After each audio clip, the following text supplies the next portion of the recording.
الحمدللہ وکفیٰ وسلام علی عبادہ الذین اصطفیٰ اما بعد۔ بزرگان محترم اور برادران عزیز، آج ایک ملفوظ میرے سامنے ہے اور ہے تو ذرا سا لمبا اور طویل۔ میرا خیال ہے کہ اس میں اگر اپنی تشریح اور وضاحت پیش نہ کر سکوں تو یہ ملفوظ ہی ماشاءاللہ بہت پڑھنے کے بھی قابل ہے، سننے کے بھی قابل ہے اور ہر گھر کی ضرورت ہے۔ تو میں یہ پڑھتا ہوں، اگرچہ ذرا سا لمبا ہے یہ۔ حضرت تھانوی رحمۃ اللہ علیہ نے فرمایا کہ لوگ عام طور سے یہ سمجھتے ہیں کہ جب انسان مر جاتا ہے قبر میں اس کو ڈال آتے ہیں، وہاں وحشت کدے میں تنہا پڑا رہتا ہے اور ایسی حیات مثل عدم حیات کے ہے۔ یعنی مطلب یہ کہ یہ قبر میں بس ڈال دیا ایک لاشا سا اور یہ گویا یہ کوئی زندگی عدم حیات، بس یہ موت ہے۔ صاحبو یعنی حضرت فرما رہے ہیں لوگوں، اے مسلمانوں، یہ بات نہیں ہے، بلکہ مسلمان کے لیے وہاں بڑی راحت ہے۔ دیکھیے ایمان اور اسلام کا اثر بتایا جا رہا ہے، ورنہ غیر مسلم کے اس میں شامل نہیں ہے وہ۔ حضرت نے فرمایا کہ مسلمان کے لیے قبر میں بڑی راحت ہے۔ ہمارے آس پاس قریب میں مہینہ دو مہینہ کوئی ماں کا انتقال ہو گیا، باپ کا ہو گیا، بھائی، تو سب یہ سنیں اور اس چیز کو سمجھیں۔ اور حضرت تھانوی کو کوئی ووٹ نہیں لینے عوام سے کہ ایسی بات کہیے کہ لوگ ووٹ دیں گے یا چندہ دیں گے۔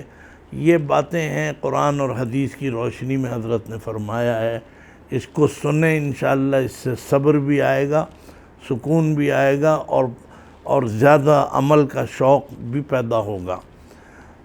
تو فرمایا کہ یہ قبر میں جو ہے یہ وحشت کدہ نہیں ہے، بلکہ وہاں بڑی راحت ہے مسلمان کے لیے۔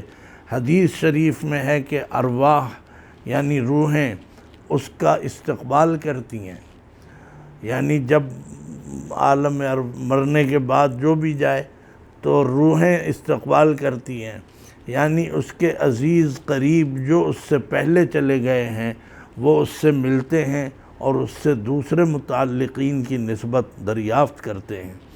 میں یہ کہا کرتا ہوں کہ ہم تو مرنے والے پر رو رہے ہیں، غمزدہ ہیں، افسردہ ہیں، اور ہمارے بچوں کے چہرے مرجھا جاتے ہیں، ماں اللہ تعالیٰ بس ماں کا غم کسی کو بھی نہ دے، یوں تو باپ کا بھی نہ دے۔ بیوی سے پوچھو تو بیوی کہتی ہے کہ بس یہ دعا کریں جی میرا سایہ، میرا شوہر میرے سر پہ سلامت رہے۔ بہرحال بڑی بات۔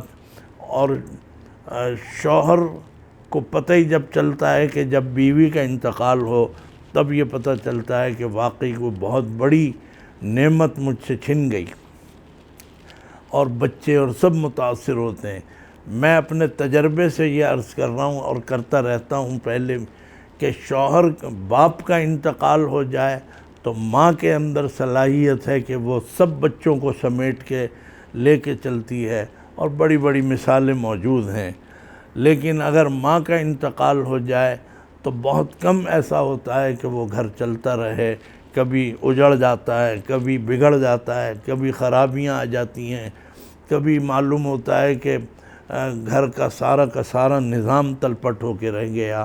تو بہرحال میں یہ دعا دیتا رہتا ہوں کہ اللہ تعالیٰ بیویوں کو سلامتی عطا فرمائے، کیونکہ بیویوں کے ذریعے سے یہ سارا کا سارا سلسلہ جو ہے ہمارے گھر بار کا یہ سب چل رہا ہے۔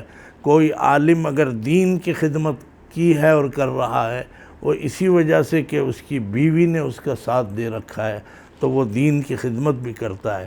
تو فرمایا کہ تو میں یہ کہتا ہوں کہ مرنے والے پہ ہم تو رو رہے ہیں، اور مرنے والا جو ہے ہنسی خوشی وہاں پہ پہنچا ہوا ہے، اسے یہ خیال ہی نہیں آ رہا کہ میری بیٹیاں رہ گئیں اور میرے بچے اکیلے رہ گئے، اس لیے کہ وہاں اس کے ماں اور باپ، اس کے بہن بھائی اور بھی جو پیارے تھے وہ سب کے سب وہاں مل رہے ہیں اور وہاں ملاقات۔ آپ بتائیے کہ ہم رو رہے ہیں اور وہ ہنس رہے ہیں وہاں پہ اور آپس میں۔ تو یہ حدیث میں ہیں یہ مضامین۔ فرمایا کہ روحیں استقبال کرتی ہیں اور عزیز اور قریب جو ان سے چلے گئے پہلے ان سے وہ ملتے ہیں اور ایک دوسرے کے بارے میں پوچھتے ہیں، ہاں بھئی فلاں کا کیا حال ہے، فلاں کی کیا صورت۔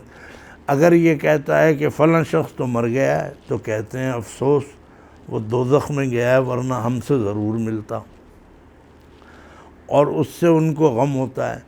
غرض موت کے بعد مردے اس طرح باہم خوش ہو کر ملتے جلتے ہیں، لوگ سمجھتے ہوں گے کہ بس مرنے کے بعد الو کی طرح پڑے رہیں گے۔ لا حول ولا قوت الا باللہ، یہ بات نہیں۔ یاد رکھو کہ قبر اس گڑھے کا نام نہیں ہے، جو یہ تو صورت قبر ہے، قبر کی شکل صورت ہے، اور حقیقت میں قبر عالم برزخ کا نام ہے۔ وہاں سب جمع ہوتے ہیں اور وہ پاکیزہ لوگوں کا مجمع ہے۔ دنیا میں تو جدا بھی ہو سکتے ہیں، جیسے کوئی ملازمت سے رخصت لے کر آئے اور اپنے لوگوں کے پاس رہے، جب رخصت ختم ہوگی تو جدائی ہو جائے گی۔ تو دنیا کا اجتماع تو ایسا ہے، اور وہاں کی یکجائی ختم نہیں ہوتی، تو وہاں تو عیش ہی عیش ہے۔ بات یہ ہے کہ حقیقت نہ جاننے سے لوگوں کو موت سے وحشت ہو گئی ہے، ورنہ موت تو لقائے حبیب اللہ کی ملاقات کے لیے ایک جسر ہے، یعنی پل کی طرح ہے کہ جیسے پل پہ چڑھیں گے تو محبوب سے ملاقات ہوگی۔ تو یہ الموت جسر یوصل الحبیب الی الحبیب، او کما قال صلی اللہ علیہ وسلم۔ فرمایا کہ اس پل سے گزریں تو اللہ کی ملاقات نصیب ہوتی ہے، اور اللہ سے کی ملاقات سے اچھی کون سی چیز ہوگی۔ ظاہر ہے کہ یعنی مطلب یہ کہ بہت وضاحت میں وقت لگ جاتا ہے، اسی لیے اہل اللہ کو تو موت کا شوق ہوا ہے۔ حافظ شیرازی فرماتے ہیں، فرمایا کہ خرما روز کزی منزل ویراں بروم، راحت جاں طلبم وظفہ جانا بروم، نظر کردم کے گر آید بصری غم روزے، تادرے میں قد شادان و غزل خواں بروم۔ ان سے پوچھئے کہ موت کیا چیز ہے۔ حدیث شریف میں ہے الموت تحفۃ المؤمن، کہ موت مومن کا تحفہ ہے۔ نظام حیدرآباد اگر کسی کے پاس تحفہ بھیجیں، یہ حیدرآباد دکن کی بات کر رہے ہیں، وہ بھیجیں اور گھر والے رونے لگیں تو کیسے افسوس کی بات ہے۔ اور میری مراد اس غم سے غم مکتسب ہے، نہ کہ غیر مکتسب۔ جدائی کا طبعی صدمہ جو بے اختیار ہوتا ہے اس کا مذائقہ نہیں، لیکن سوچ سوچ کہ اس کو بڑھانا مذموم ہے، بلکہ ان مضامین کو سوچ کر اس کو گھٹانا چاہیے۔ مطلب یہ کہ ماں جدا ہو گئی، باپ جدا ہو گئے، تو اگر اسی میں پڑے رہیں، اسی غم میں، تو اس سے گویا آپ کی پریشانیاں بڑھتی جائیں گی۔ لیکن اگر یہ مضامین کہ بھئی آج وہ اچھی جگہ چلے گئے اور وہاں سب سے مل رہے ہیں، تو اس سے آپ کا غم بھی ہلکا ہوگا۔ دنیا کی مثال آخرت کے سامنے ماں شکم مادر کی سی ہے۔ جب تک بچہ ماں کے رحم میں رہتا ہے اسی کو سب سمجھتا ہے، سب کچھ۔ اور اگر اس سے کہیں تو تنگ جگہ سے کہیں، اگر اس سے کہیں کہ تو تنگ جگہ سے نکل کر اس سے اچھی اور بڑی جگہ موجود ہے، تو وہ یقین نہ کرے گا اور جانے گا کہ یہی جو کچھ ہے۔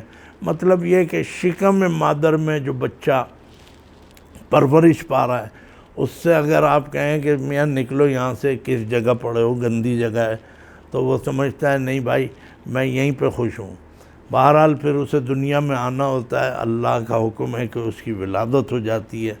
اب جب دنیا میں آ گیا تو یہ سمجھتا ہے بس دنیا ہی دنیا ہے اور آگے کا مجھے یقین نہیں ہے۔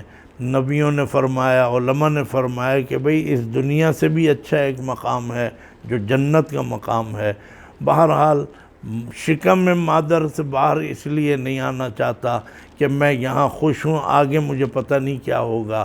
جب دنیا میں آ گیا تو اب دنیا سے جانے کا جی نہیں چاہتا، کیونکہ دنیا ہی اس نے اپنی جو ہے بس اس نے مقصود بنا لیا ہے۔ تو حضرت تھانوی فرماتے ہیں کہ بس یہ جو ہے گویا موت جو ہے یہ در حقیقت اپنوں سے ملاقات کا ذریعہ ہے، اللہ کی ملاقات بھی ہوتی ہے، اور یہ قبر میں جو ڈال دینا ہے یہ کوئی وحشت نہیں ہے، بلکہ مومن کے لیے یہ ایک تحفہ ہے جو اللہ کی طرف سے ملتا ہے۔ بہرحال اس میں بہت راحت اور سکون ہے، مرنے والوں کا غم بھی ہمیں ہلکا ہو جاتا ہے اگر اس قسم کی باتوں کو ہم سامنے رکھیں۔